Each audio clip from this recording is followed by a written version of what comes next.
Viral avocado dicing hack, truth or fiction? Let's find out. There's a reel floating around on Instagram that I just had to try. We all know dicing avocados is time consuming, and apparently if you can use a wire rack like this, that makes it easier. Let's find out. So I've got one ripe Hass avocado here. It's got a little bit of give here under the skin. You see in the dark color as well, the ripeness.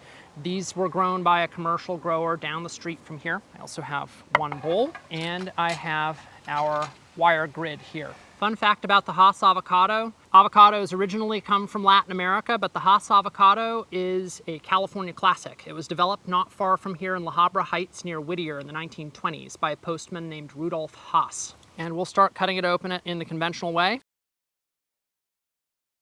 Two beautiful halves here. We're doing this al fresco today, but in a pinch, your kitchen will be fine. And the tip about placing the pit in your cut avocado pieces or in your guacamole to keep it from going brown, absolutely true. Hang on to the pit for later. So the way the viral hack went, you would use this wire grid here, and then you would push, and you would already think maybe a thicker skin like with a Hass rather than a thinner skin would make this easier. And we'll just scrape a little here.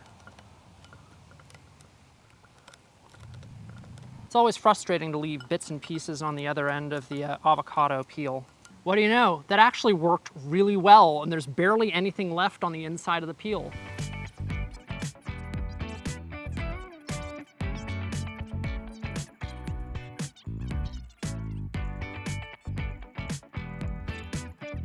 Barely anything left at all.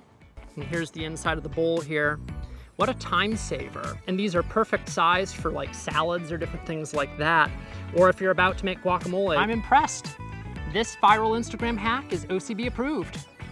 Save this so you can save time with avocados in your kitchen.